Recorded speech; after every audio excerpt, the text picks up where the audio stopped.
Have you ever seen it happen? A crowd just turns on itself. One minute, there's this shared experience, and the next, there's this huge, unbridgeable divide. Well, we're going to dive into a pretty powerful case study of exactly that. It's a story all about how a single message can just completely fracture an audience. So how does that even happen? How can one person's words instantly split a crowd right in two? It's a really fascinating question, right? We're going to explore this one specific moment where a speaker's words, they didn't just persuade people. No, they lit a fire. They started this fierce debate that split listeners right down the middle and led to a confrontation that shook even the highest authorities. Okay, so let's set the scene here. Imagine this. Jesus has just finished speaking. You can feel it. The air is still kind of electric with his words, and the crowd is just buzzing. But that buzz isn't everyone agreeing. No, not at all. It's the sound of division starting to take root. So right away, one part of the crowd has this immediate, really positive reaction. I mean, for them, the message just hit home. It resonated so deeply that they're basically saying, this is him. This is the one we've been waiting for.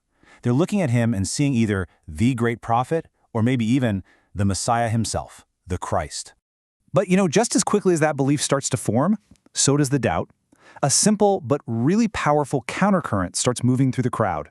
And this, right here, is where the whole story pivots, from praise to a full-blown argument. So, let's get right to the heart of this disagreement. This is just a classic case of how group dynamics can turn on a dime. The debate wasn't just about, gut feelings. Oh no, the skeptics, they came armed. They had an argument rooted in scripture and, believe it or not, geography. This is what we're going to call the Great Galilean Debate. And this is a really key point about how these kinds of divisions form. You have this complex issue, and it gets boiled down so fast into a simple, two-sided conflict. On one side, you've got belief, right? It's based on personal experience, what they just heard with their own ears. On the other side, you've got skepticism, based on what they think they know for sure. And the entire conflict, it all hinges on one single geographical fact. Jesus was from Galilee. And here's the core of their logic. The skeptics are pointing to prophecy, basically saying, whoa, wait a minute, hold on. Scripture is super specific here. The Messiah is supposed to come from David's family and from Bethlehem, David's village. It's a really powerful example of using one piece of information to confirm what you already believe.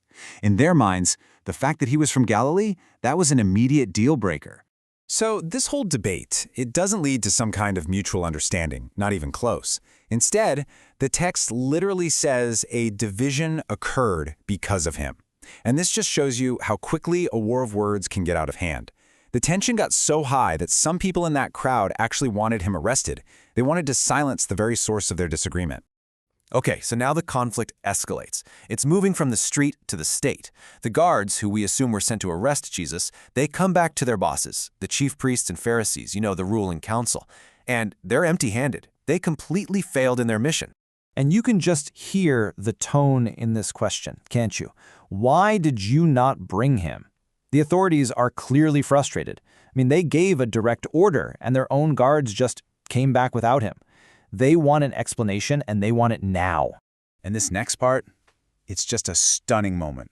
The guards, these instruments of the state, they don't make excuses. They don't say, oh, he got away, or the crowd was too crazy. No. Instead, they give testimony. They were so deeply affected by what they heard that they just couldn't bring themselves to carry out their orders. It's like his words completely disarmed them. Well, the Pharisees' response is a total masterclass in how an institution protects its own worldview. First, what do? They attack the guards' judgment. What, have you been deceived too? Then they pull rank, appealing to their own authority. Have any of us, the authorities, the Pharisees, have we believed in him? And finally, they just trash the public, calling them ignorant and accursed because they don't know the law. They're not just rejecting the message, they're completely invalidating anyone who would dare to accept it. But just when you think the council is this one solid block of opinion, a dissenting voice speaks up, from the inside.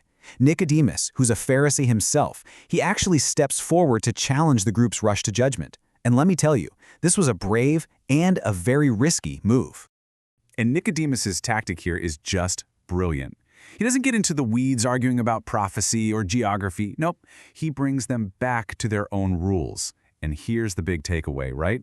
One of the best ways to challenge that kind of emotional groupthink is to appeal to procedure, to the rules everyone already agreed on.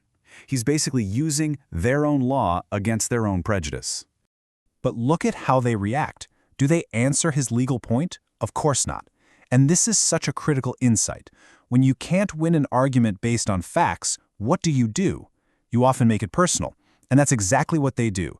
They question his loyalty. Wait, you're not from Galilee too, are you? And then they just fall back on their original flawed argument. They completely dodge the question about the law. So where does all this lead? You've got a divided crowd, you've got stunned guards, and the council itself has been challenged from within. What happens next? What's the big decision? The answer is, well, nothing. And this might be the most unsettling part of the whole story. There's no resolution, no vote is taken. It's this powerful lesson in how big groups can just freeze. When a problem is too difficult or a contradiction is just too deep to deal with, sometimes the easiest thing to do is just ignore it. The council just breaks up, and everyone goes home. And that leaves us with a really critical question to chew on. On one hand, Nicodemus presented a clear legal principle, due process. But on the other, the Pharisees had this hardened conviction. In that showdown, the legal process didn't win. It was just sidestepped. That deep division was still there, unresolved, just waiting for the next spark to set it all off again. So it makes you wonder, what does it take for conviction to finally be forced to face the law?